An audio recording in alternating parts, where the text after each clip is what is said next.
Salut Patrice, c'est Julien de la chaîne Libre Expat. Alors j'espère que tu vas bien. Donc comme tu le peux voir, je suis avec Hervé, je fais ma petite balade du dimanche comme d'habitude.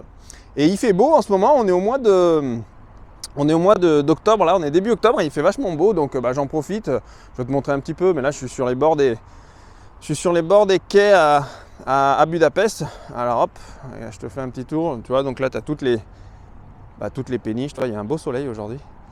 Et puis là-bas, tu as le pont de l'île Margit que je t'ai déjà montré plusieurs fois, mon cochon. Donc voilà, c'est bien sympa. Et je me suis dit, tiens, voilà, je sors, comme d'habitude, c'est dimanche, je vais faire une vidéo pour les glands, mon vieux. Tu vois, je pense à toi, mon cochon. Mais je sais que t'attends, mais tu vois, je peux pas faire 12 000 vidéos par jour. Parce qu'en fait, c'est loin, YouTube, comme je vous ai déjà expliqué, c'est loin d'être mon activité principale. D'ailleurs, c'est même pas, voilà, pour moi, au début, quand je l'ai fait, la chaîne, c'était plutôt... en mode activité annexe, hobby, loisir, puis c'était dans l'esprit de partager, parce que j'ai envie de vous partager des choses, les gars. Si je fais cette chaîne, mon cochon, c'est parce que j'ai envie de partager, tu vois, j'avais envie de vous montrer un petit peu que la vie en Europe centrale, en Europe de l'Est, ça peut être intéressant, et j'avais envie aussi de partager mon rêve à d'autres, si ça peut vous inspirer, mon cochon, tu vois. Donc, mais c'est pas la seule, bien évidemment, c'est loin d'être mon activité principale, et comme je t'ai dit, donc surtout là, la reprise, ça a repris au mois de septembre.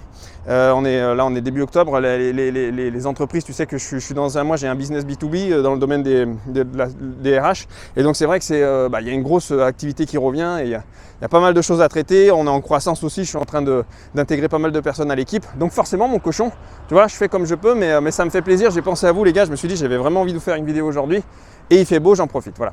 Donc, alors ce que je voulais vous dire, c'est que je voulais revenir sur une vidéo que j'avais fait. Enfin, c'est pas revenir, mais je voulais compléter ça. Je vous avais parlé à un moment est-ce que tu as le bon profil pour t'expatrier en Europe de l'Est, en Europe centrale, et je vous avais dit qu'il y avait des valeurs, enfin un caractère intrinsèque à avoir, etc. Pour pouvoir vraiment, voilà, fallait pas que tu sois trop flippé, fallait que tu sois quelqu'un un petit peu débrouillard, margoulin, etc.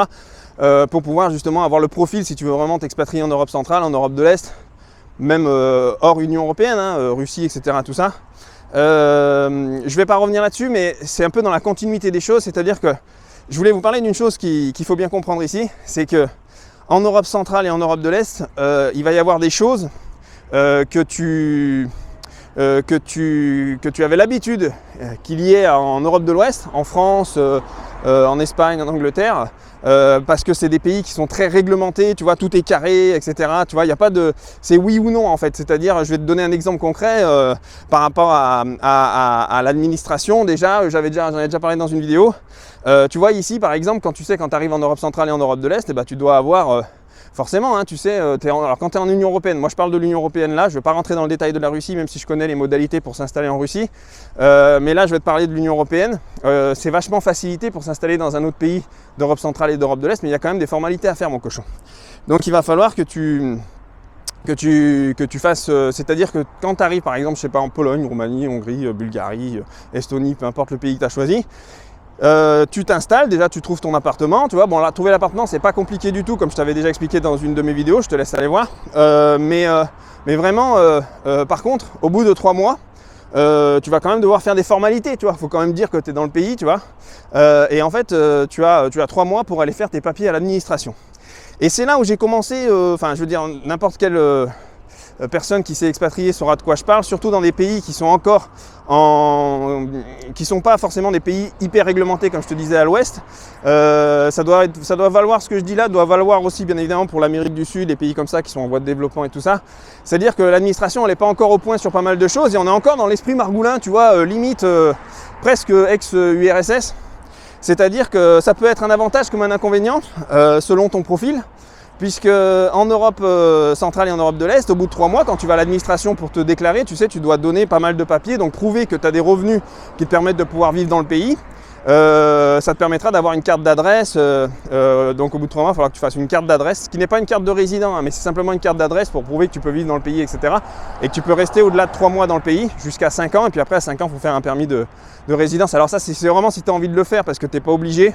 En soi, si tu vis tes activités à l'extérieur du pays et que tu n'es pas salarié dans le pays, franchement, tu n'es pas obligé de le faire. Mais quand bien même, la carte d'adresse est importante, puisque ça peut justifier ta domiciliation, bien évidemment, en Europe centrale et en Europe de l'Est. Donc carte d'adresse et puis carte des impôts aussi, parce que tu vis dans le pays, donc il faudra que tu payes tes impôts ici. tes impôts perso en tout cas. Et donc effectivement, c'est là où il y a une vraie différence, c'est qu'à l'administration, tu vois, ils n'ont pas la même conception des choses au niveau, tu vois, au niveau de te dire si c'est bon ou pas, si tu peux avoir tes papiers ou pas. Et je m'explique, c'est-à-dire que moi quand j'y suis allé, j'avais un contact ici, tu vois, pour pouvoir justement m'aider parce que tous les papiers sont en hongrois, donc je comprenais rien, tu vois. Donc forcément, quand j'y suis allé à l'immigration avec ma compagne, avec Katia et avec mon frère, on voulait faire les papiers et tout ça, et en fait, donc tu as une liste de documents à donner et tu passes devant des guichets, tu vois. Bon alors déjà quand tu rentres à l'administration là-bas, tu fais un bond en arrière en fait à l'époque soviétique, c'est-à-dire que tu te rends compte que tu arrives dans une salle un peu glauque. Tu vois, déjà tout le monde fait la gueule, c'est sale, tu vois, c'est enfin bon, l'administration c'est pas l'administration française, je sais pas, la préfecture de ton coin, etc. Même si c'est un petit peu vétuste en France, ici tu vois, c'est limite, t'as l'impression d'être arrivé tu vois, en prison, tu vois, au Beaumet à Marseille, tu vois. Donc déjà t'as une ambiance un petit peu tendue. Et puis les fonctionnaires là-bas, en fait, ils ont. Alors déjà que les fonctionnaires français, on va pas en parler, mais tu connais, c'est Branlette et compagnie. Mais là, ici, on est x10 niveau, tu vois. C'est-à-dire que ici, si le mec au guichet, quand tu lui soumets tes papiers, ta tête lui revient pas, ou alors il a mangé un mauvais bœuf bourguignon à midi, tu vois, il a eu la chiasse, et ben il a pas envie de te donner les papiers, tu vois. Donc ça, en fait, tu te rends compte que ici, il y a cet esprit, alors ça peut être un défaut comme un avantage parce que tu te rends compte qu'en fait ici, tout n'est pas hyper réglementé au point que tu peux margouler ou passer sur le côté. Bon, tu vois, il y en a certains, tu comprends que ce qu'il veut, tu vois, c'est un petit billet, tu vois, un petit clin d'œil, un truc, tu vois, que tu passes sur le côté, puis que le mec il dit ah tiens, j'aime bien sa tête, je vais lui donner les papiers à lui, tu vois. Mais si tu tombes sur un mauvais jour, comme je t'ai dit, tu vois, l'autre il s'est levé le matin, le mec au guichet là, il s'est levé le matin, il s'est embrouillé avec sa femme, tu vois, comme je t'ai dit, hein, il a mangé un mauvais goulash qui est le plat traditionnel hongrois, bon, qui te fout la chiasse 9 fois sur 10, mais bon, tu vois, le mec il a mal digéré ça. Il était au chiottes il y a 10 minutes avant, tu vois, il était en train de se vider le fion.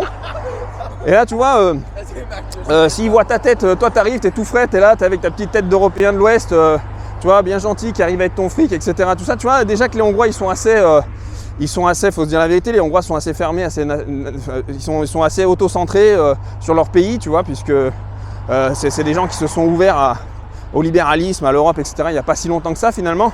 Ils ont encore cette mentalité un petit peu fermée sur eux, etc. Tout ça. Si ta tête de gland, tu vois, lui revient pas, bah t'es dans la merde, mon vieux, tu vois. Et même moi, j'étais venu avec une dame, justement, qui était là pour faire la traduction, m'aider, etc. Tout ça. Et elle a essayé de se battre pendant 10 minutes, 15 minutes, tu vois, à essayer de prouver que mon dossier était bon et tout ça, alors qu'il y avait tous les documents, là, tu vois.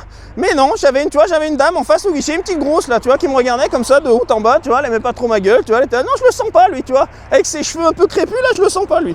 Donc forcément, c'est pas passé.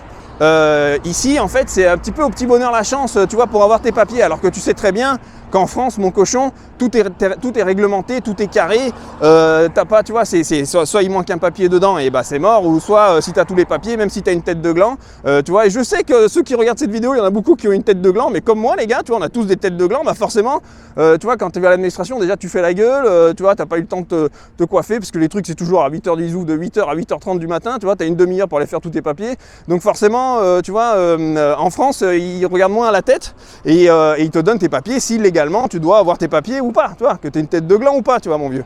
Donc, tu vois, ici, il y a quand même une différence de ça, il faut que tu le saches, tu vois, en Europe centrale et Europe de l'Est, alors surtout dans les pays, comme je te dis, qui sont encore en voie de, tu vois, là, comme je t'ai dit, expliqué, la Hongrie, ils ont été, tu vois, à partir de, ils étaient sous l'ère communiste il n'y a pas si longtemps que ça, en 91, tu vois, l'administration, elle se met à jour, mais tu sais, l'administration, elle met du temps à se mettre à jour, c'est le bordel. Ils sont encore dans une sorte d'époque un petit peu post-soviétique, et donc c'est compliqué pour eux, pour le moment, de se mettre à jour et d'enlever des anciennes méthodes ou une ancienne mentalité qu'ils avaient. Donc effectivement, tu vois, ça par exemple, c'est quelque chose qu'il faut que tu prennes en compte, c'est que par contre, c'est là où j'insiste et c'est là où tu peux avoir le profil ou pas, c'est qu'il ne faut pas se décourager, tu vois. Parce qu'il y en a beaucoup, tu vois, qui viendraient, qui diraient « Ouais, mais en France, on m'aurait donné mes papiers, gna gna gna gna, ça chiale, mon vieux, tu vois. Alors arrête de chialer, mon cochon, tu relèves un petit peu le menton et tu vas aller te battre, mon vieux, tu vois. » Donc ce qui se passe, c'est que moi, j'ai dit « Bah non, bah, on va aller voir un autre centre de l'immigration. » Tu vois, on va aller faire. Il y avait un autre centre d'immigration, de toute façon, bah, on n'avait que ça à faire, hein, tu vois. Même la dame avec qui j'étais, elle a dit bah, on va aller à un autre et tout ça. Donc, en fait, c'est complètement con parce qu'en fait, normalement, les papiers, je devais les avoir. Donc, on y va, dans la même journée d'ailleurs, on enchaîne. Alors, on a passé la journée là-dedans, on a passé de 8h du matin jusqu'à 18h, quoi, tu vois. On y va, on va à l'autre centre de l'immigration, qui était du côté de Budin, là-bas. Et ben voilà, moi je me disais, bon bah c'est cuit, hein, je vais pas la voir, mon vieux. Enfin, voilà, pareil pour Katia et les autres, j'ai dit, bah tant pis, je changerai de pays, hein, mon vieux, tu vois, c'est le système D, c'est la débrouillardise, tu vois, faut être un peu margoulin, tu vois. J'ai dit, tant pis, hein, moi je me barre ailleurs, j'irai dans un autre pays de l'Est, tu vois. Et donc, effectivement, en arrivant à l'autre centre, bon déjà, on passe 8 heures dans le truc, tu vois, ça se branle à gogo, t'as un seul mec au guichet, tu vois, qui est là avec son petit café, tu vois, qui se branle toute la journée, et t'as une liste d'attente énorme et tout machin. Bon bref, je passe là-dessus. On arrive enfin dans le machin, fin de journée, hein, il était 17h, 18h, je me souviens, le soleil, la nuit commençait à tomber. Et puis bon, bah, je me dis, bah voilà, il va falloir encore se battre, j'en sais rien, pour avoir les papiers. L'autre, elle regarde, tu vois, vu qu'on était en fin de journée, tu vois, tout ce qu'elle avait envie, c'était d'aller chercher ses gosses à 18h et de rentrer, tu vois, à la maison, tu vois, pour bouffer son goulash, tu vois. Donc forcément, elle n'a pas cherché midi 14h, tu vois, la femme au guichet, là, paf, elle a tamponné, tu vois, elle a dit c'est bon, tu vois. Donc, tu vois, là, j'ai pas compris en fait. Parce que je me suis dit, moi, ce matin, j'ai dû me battre 2 heures avec la petite grosse, là, à l'accueil, pour qu'elle me donne mes papiers, ça n'a pas marché parce qu'elle n'aimait pas ma gueule. Et puis là, je vais à un autre centre de l'immigration, finalement, on me dit que c'est bon, tu vois. En même pas 5 minutes. Et pareil, d'ailleurs, pour Katia et mon frère, c'est la même chose, paf, tamponné, tout ça, on se regardait tous, on était contents, bah, ça y est, tu vois. Voilà, on va avoir notre carte d'adresse. Donc, tu vois, en France, ça, tu l'auras jamais, tu vois. En France, t'as les papiers, tant mieux, tu y as droit. Si tu les as pas, machin. Mais ici, on a la gueule, tu vois, du client, parfois, tu vois. Pas tout le temps, mais vraiment, nous on l'a vécu, donc je peux te le raconter, tu vois. Il y a autre chose que je voulais dire aussi, c'est que, par exemple, je te donne un autre exemple là-dessus, tu vois, le médecin, par exemple. On a un médecin généraliste qui est très gentil, elle fait l'effort de parler français, tout ça, alors qu'elle n'est pas française, hein, elle est hongroise, mais elle parle français, tout ça, machin, mais, tu vois, quand tu vas chez le médecin ici, on a un médecin généraliste, et ben en fait, ça dépend au niveau de ce que tu vas demander dans la consultation, le prix peut monter ou descendre. Tu vois, il n'y a pas de. Tu sais, en France, je sais pas combien c'est aujourd'hui, mais à l'époque, moi quand j'étais en France, et tu donnais 20 € la consultation, tu demandais tout ce que tu voulais pendant la consultation, c'était 20 €, point. C'est un prix barème, quoi. Tu vois ce que je veux dire? Ah ben non, ici en Hongrie, mon vieux, c'est pas pareil. Alors bien évidemment, je suis pas un idiot, c'est parce qu'on a des têtes d'étrangers, on est des étrangers. Mais l'autre, tu vois, on va la voir, et en fonction de ce que tu lui demandes.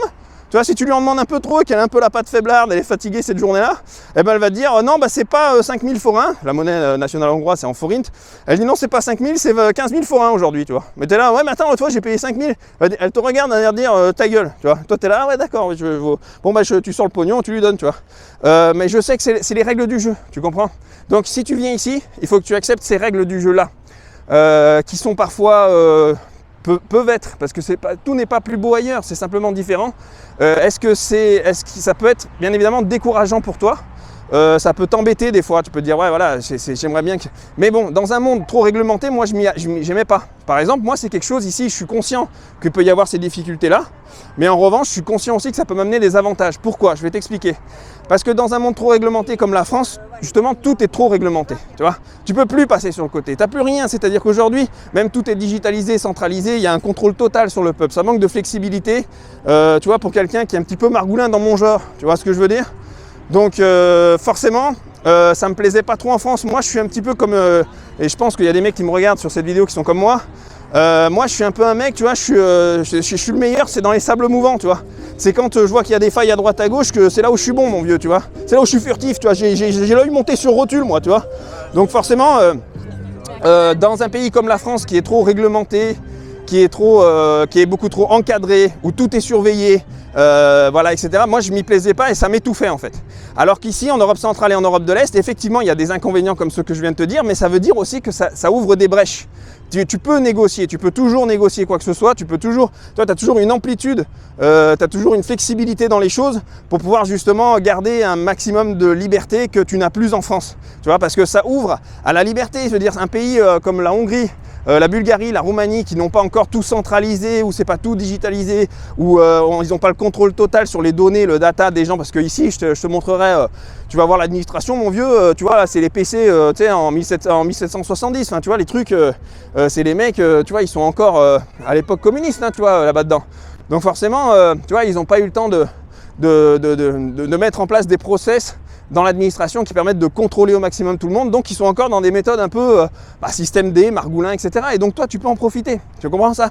Donc c'est important de comprendre ça, c'est qu'ici, il y a il y a encore cette liberté qu'on avait en France dans les années 70-80, où on n'est pas contrôlé de tout, on n'est pas fiché de tout, etc. Et tu as encore moyen, tu vois, de glisser un petit billet sur le côté, tu vois, de lui dire, allez, Jean-Michel, tu vois, bon, ici, c'est pas Jean-Michel, ici, c'est Gabor, je sais pas quoi, enfin, les prénoms hongrois, c'est moche. Mais, tu vois, tu trouves un moyen, un petit clin d'œil, tu vois, la grosse, touche un petit téton, enfin, bon, bref, tu as compris ce que je veux dire. Tu vois, tu as moyen de margouler, tu vois. Donc, si t'aimes pas ça, par contre, si tu es quelqu'un qui aime bien que les choses soient cadrées, claires, et que tu te décourages vite, tu vois, à la moindre obstacle, tu vois, ça t'énerve, ça t'agace, et ce que je peux comprendre, hein, ça peut agacer des gens, hein, c'est normal. Quand c'est pas carré et clair, ben forcément, tu vas avoir du mal, tu vois. En Europe, dans les pays encore qui ont des fortes croissances, qui sont en développement, là, comme la Bulgarie, la Roumanie, la Hongrie, la Slovaquie, la Slovénie, etc. Après, l'Estonie, ils ont tout digitalisé, donc ça c'est carré, etc. Mais pareil, l'Estonie, bah t'y vas, c'est 1 million d'habitants, mon vieux. Donc je peux te dire que là-bas, une fois que t'es arrivé, tu vois, ils t'ont déjà vu, tu vois. Il y a déjà un mec, tu vois, avec un laser, tu vois, zoom sur toi, tu vois, on sait déjà que t'es là, que t'habites là, à tel endroit. T'es fiché dans les trucs administratifs et tout ça, machin. On sait exactement où tu es, qui tu es, ce que tu chies, ce que tu bouffes, à quelle heure tu te lèves et tu vois, et combien de branlettes tu fais par jour, mon vieux, tu vois. Et je sais que tu te branles, mon vieux, dis-le, putain, tu vas me l'avouer, tu te branles comme un cochon. Bon, écoute-moi, donc du coup, ce que je disais, c'est qu'effectivement, tu vois, si tu vas dans un cadre ou dans un pays où tu veux que ce soit tout réglementé, bah, je te conseille de pas forcément, tu vois, l'Europe centrale, enfin des pays comme je t'ai expliqué, la Hongrie, Roumanie, Bulgarie, etc., ça peut te décourager. Voilà. Donc voilà, l'herbe n'est pas plus verte ailleurs, mon cochon, hein, elle est juste différente. C'est ce que je t'ai déjà expliqué dans d'autres vidéos. Mais par contre, pour moi, le gros avantage, moi qui suis plutôt en mode, tu vois, margoulin, comme je t'ai dit, œil monté sur rotule, tu vois, moi ça me va, parce que forcément, ça te laisse un degré de liberté qu'on n'a plus en France. Et ce degré de liberté, pour moi, il était essentiel, tu vois. C'est que ici, tout n'est pas réglementé, tout n'est pas carré. Tu vois, il y a encore des moyens, il y a encore des failles. Tu peux encore négocier, passer sur le côté. Tu vois, margouler, mon vieux. Tu vois, tu comprends ce que je veux te dire. Donc voilà. Donc ça, c'est important que tu le saches. Et ça fait partie justement de ce que je disais dans la continuité de la vidéo que je vous avais fait sur est-ce que tu as le bon profil pour t'expatrier.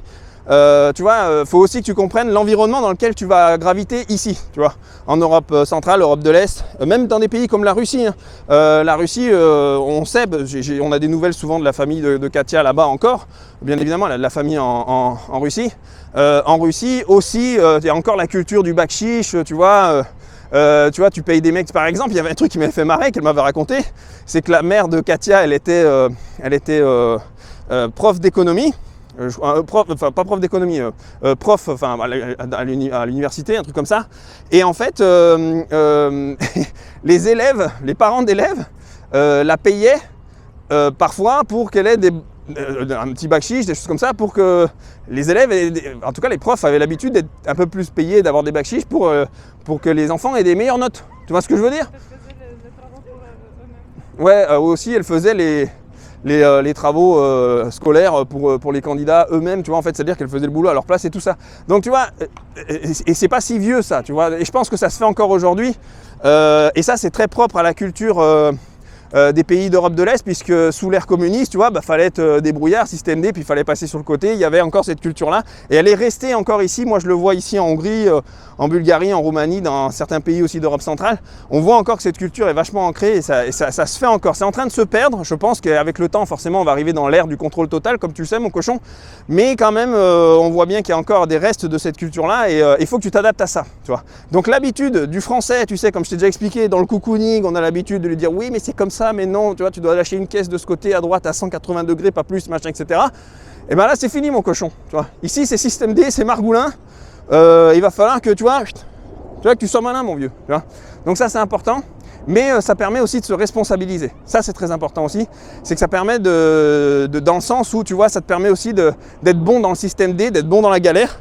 Et tu sais que demain, si tu te retrouves dans des situations de galériens, peu importe où dans le monde d'ailleurs, tu sauras te débrouiller parce que tu vois, tu commenceras à connaître la nature humaine. Parce que finalement, le système margoulin, c'est la nature humaine. Tu vois ce que je veux dire? C'est finalement, ça montre juste qu'est-ce que tu t'arriveras à comprendre la psychologie de l'humain, comment il fonctionne quand il est dans la piste et qu'il a faim. Tu vois, tu sais ce qu'il veut en fait. Tu sais, on n'a pas besoin de se parler, on se regarde dans l'œil, tu as compris, tu dis hop, tu sors un petit billet de 5, tu dis allez, tire-toi, mais non, mon vieux, tu vois.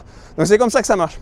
Donc si tu as compris ça, je pense que tu as le profil pour en tout cas, tu as encore plus le profil pour venir ici. Tout le monde peut venir en Europe centrale, en Europe de l'Est. C'est pas moi qui décide, mon cochon, c'est pas moi qui fais les quotas. Tu me verras pas à l'immigration derrière un guichet avec mon petit café là, mon vieux. Je suis pas là, moi. Moi, je suis chez moi en train de me branler la nouille, mon vieux. Mais ce que je t'explique, c'est qu'effectivement, voilà, c'est important si tu as ça en toi, si tu comprends ça, si tu comprends vite l'environnement dans lequel tu es et que c'est un petit peu, c'est comme ça, ça fonctionne comme ça ici, et ben tu pourras t'épanouir aussi ici, il n'y a pas de souci puisque tu verras aussi des avantages. Comme je t'ai dit, il y a plus de liberté, on est moins fliqué. Voilà. Écoute mon cochon, j'espère que cette petite vidéo t'a plu, hein, voilà, sous ce soleil magnifique, tu vois, ça fait plaisir. D'ailleurs il fait chaud là, hein, il fait, putain, je sais pas, il doit faire au moins 20-25 degrés là, on est au mois d'octobre, donc c'est agréable. Il y a une sorte d'été indien ici, tu vois, qui se met, tu vois, il y a encore, on voit bien, parce que les gonzesses, tu vois, il y a encore les petites jupes, les petits fions, tu vois, qui se trimballent à droite à gauche. Bon bref, hein, pardon. Ouais, donc je disais, bon, je vais te laisser mon vieux, hein, et puis je te souhaite une bonne fin de journée, bonne matinée, bonne nuit, ça dépend à quelle heure tu regardes cette vidéo. Et puis d'ailleurs, je voulais te dire, comme d'habitude, tu le sais, mais franchement, abonnez-vous les gars, ça encourage mon travail. Vous voyez, comme je vous ai dit, je ne fais pas que YouTube dans ma vie, donc j'ai plein d'autres choses. Abonnez-vous, mettez des likes, ça me fait référencer aussi dans Google, ça me permet aussi d'être plus connu pour mes vidéos et de me donner envie, voilà, de pousser un peu plus le concept et tout ça. Et puis vous avez les liens pour ceux qui sont intéressés, si vraiment vous avez un projet business, entrepreneuriat, etc. Voilà, des questions sur l'expatriation, si vraiment vous voulez, voilà, monter un projet d'expatriation, vous avez le formulaire de contact qui est dans le descriptif de cette vidéo, mon vieux. Je te laisse aller jeter un œil et puis je te dis à plus, hein, mon vieux. Allez, ciao, bye.